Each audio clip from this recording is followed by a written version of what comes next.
When I was young, I want to say maybe 8 or 9, I spent most of my life in Chicago with my family, but then around that age, we decided to move out to the country. Now, in hindsight, it's not like it was a drastic move, we were only moving an hour away from the big city. But for a child of 8, it felt like my entire world changed. I was going to be leaving the school, any friends I made, all my teachers. I was basically leaving it all behind. I was leaving everything I liked and loved behind in the city, and I think it showed in myself considering I was very closed off when I first moved out here. I still talked to my family, but I really didn't make friends with any of the neighbors at first. However, there was at least one show that gave me comfort in this time, a show that actually made me see the greatness of Suburbia. And to this day, it's still one of my favorite shows of all time and transports me right back to my childhood. It made me open up more, and it sparked my creativity as a child a lot more, and I think it still helps with my creativity to this day, with the stories I tell in my tabletop games and anything else. And to think it all spawned from 3 kids with very similar names,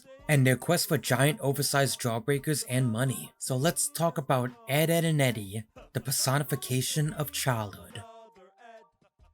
Ed, Edd and Eddy was the brainchild of one Danny Antonucci, someone who's worked in the animation industry for quite some time since the 80s, with some of his earliest work being an animator on Heavy Metal as well as the Richie Rich Scooby-Doo show. However, he wouldn't get his big break until the age of MTV, back when MTV actually gave a crap about content, creating these surreal and fucked up animations like the Brothers Grunt. They are odd, surreal, and disgusting. But one thing of note about the Brothers Grunt is that you can see Danny Antonucci's art style in full form here, an art style that you really recognize with Ed, Edd and Eddy. But how did someone like Danny creating stuff like this ended up creating Ed, Edd and Eddy? He did it for a dare.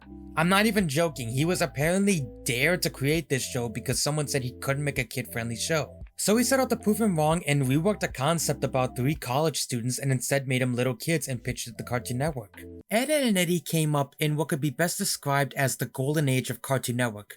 Something that I really don't have enough time to go into for this video, but rest assured I have a retrospective coming out eventually. What's important for this video though is that Ed, Edd and Eddy did come out around the same time as a lot of other great shows. Ben 10, Powerpuff Girls, Codename Kids Next Door, some of the best shows on Cartoon Network and right at the turn of the century too. And it held a pedigree unlike its own. It had an audience of 31 million per household and was broadcast in 120 countries. It ran for 11 years, still considered to be the longest running show on Cartoon Network. But despite all those accolades, in my opinion, I think the reason people love it so much and why I love it so much is very simple. And to understand this, I think we need to break Ed, Edd and Eddy down into 2 different categories. Ed, Edd and Eddy just as a show, and how Ed, Edd and Eddy captures childhood.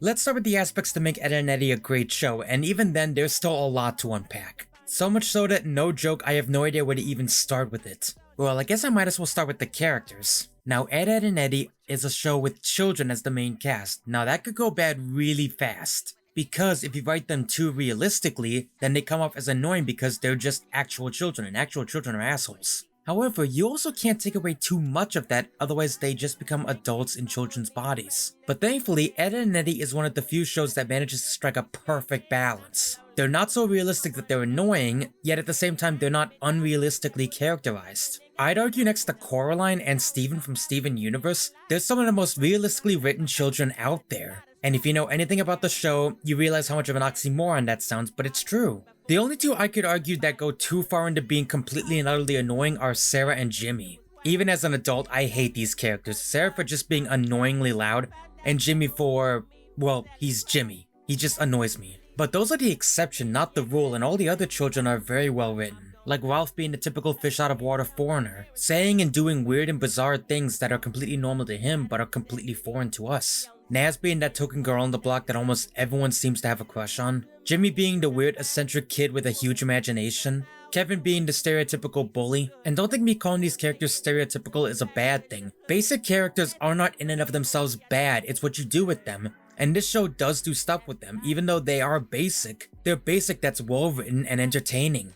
But of course, we can't talk about this show without talking about the main characters themselves, Ed, Edd and Eddy. And each of them are basically a trinity on all the things that make the show great. Ed is the heart of the show, Double D is the brains and smarts of the show, and Eddy is the soul of the show. Eddy is the soul of the show because he embodies the main premise of the show. just a bunch of kids trying to make money for some jawbreakers, while subsequently and rightfully bringing him down whenever he cheats people out of their money. Now see, that's a premise for a show that could easily go bad. Think of how easy it would be to make the characters completely and utterly unlikable in that regard. And it's not to say that can't work. Always Sunny in Philadelphia has a cast of characters that are absolutely despicable, but it'd be a lot harder to make that work for children, and it does work for several reasons. For one thing, and this is the most obvious one, the Eds do face karma for what they do. I can't think of very many times where they've actually succeeded in the end. And a few times they do succeed, they either didn't scam anyone out of their money or they just took advantage of a situation. Take the episode A Glass of Warm Ed, where in it, Ed ends up sleepwalking and eating everyone's food. However, when he gets trapped in the wall, Eddy has the idea to sell the food back to everyone. Now see, I don't really consider this a scam, it's more Eddy taking advantage of a situation. Not to mention he's selling cereal for 50 cents, I'd kill for prices like that. But the second reason why it also works is because they're kids.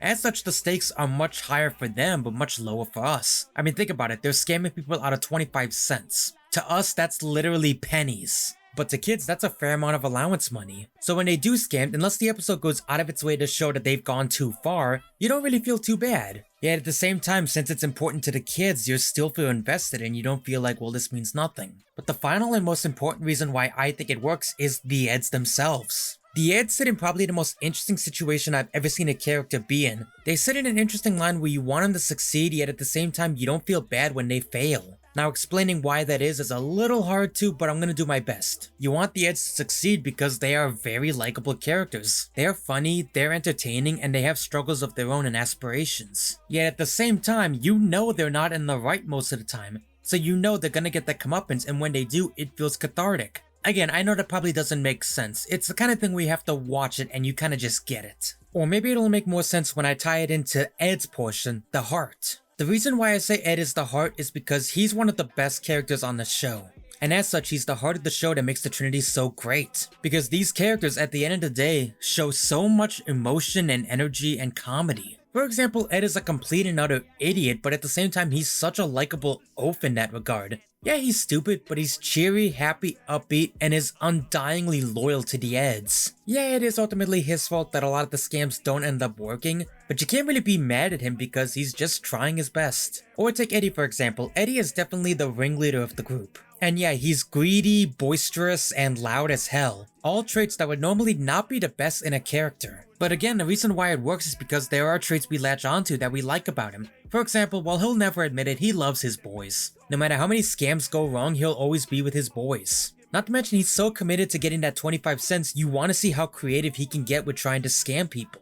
Those were always some of the best parts of the episode back when I was watching them as a kid to see what scam Eddy came up with. Because I wanted to be him, I wanted to be this creative. Not to mention, I think as kids we all relate to Eddy. When we're Eddy, we all want all the money we can, even if it's just 25 cents. And finally, there's Double D, the brains. Now I know it seems odd, brains, what are you talking about? Well, believe it or not, I think this show is a lot smarter than people give it credit for. And I don't mean smart in a traditional, hey, this show's very deep, man. No, I mean smart in the sense that, hey, this show knows exactly what it has to do and does that very, very well. For starters, the animation itself, each cell seems to have a bit of a wobbly outline to it. But by having it be hand-drawn like this, you're able to have complete control over every single frame of movement. And for a show that relies heavily on physical comedy, that is a godsend. Take this scene for example from Ready Set Ed after the Eds are found out. Look at how that thing is seamlessly moving between each and every single frame. Or take this scene from Know It All Ed when Eddy is using the turkey basters.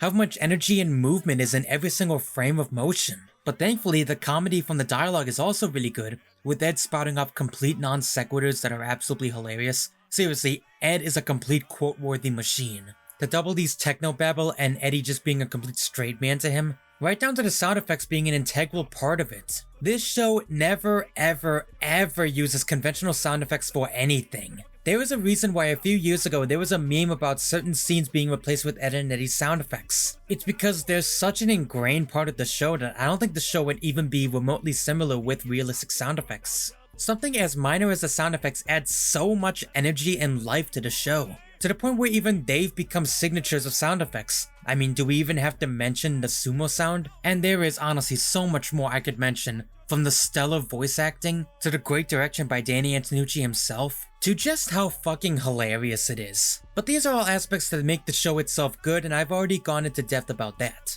But there's still one more aspect we definitely have to talk about, and I wanted to save it until after I covered the aesthetics before I got to it, because they also tie into it, and that is how Ed, Edd, and Eddy perfectly embodies childhood. And to start with, I want to point something out in every single episode.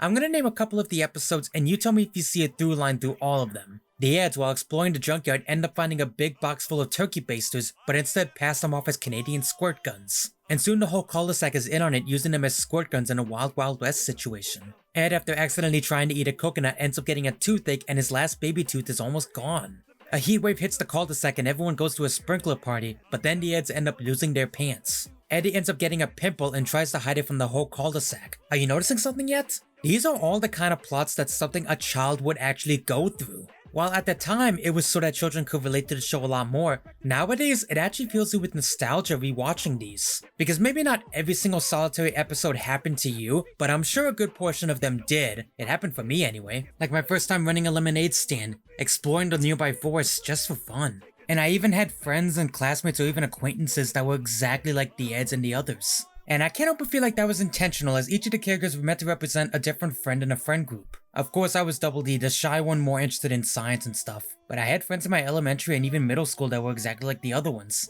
I had someone like Ed who was a big lovable oaf. Heck, later in my life I even made friends with an exchange student, not exactly like Ralph, but he was still from a foreign country. Rewatching the show nowadays, you can definitely see representations of your friends that you either used to have or maybe even still have. Just like how I could see the Ed, Johnny, and Ralph in my life, I'm sure everyone else can see the same thing rewatching this. By surrounding the Eds with familiar archetypes of children characters, it makes it much more relatable in adult life to realize, oh hey, I knew someone like that. Or heck, maybe even as a child you realized that. And all they had to do was take these familiar characters and put them in a familiar setting, Suburbia. Suburbia always seemed like the kind of location where anything could happen when you were a kid. All the homes being bunched together with nearby playgrounds and alleyways made out of wood. Maybe your Suburbia wasn't exactly like the one in the show, but by setting it in an archetypal Suburbia, it was able to relate to the audience on a much bigger level no matter what age. And it never lost sight of the endless possibilities children have when they're in Suburbia, right down to wanting to be in the big city. Or no matter how small Suburbia was in reality, to children it always felt so big and bombastic. Maybe to the rest of the world, what they did didn't matter,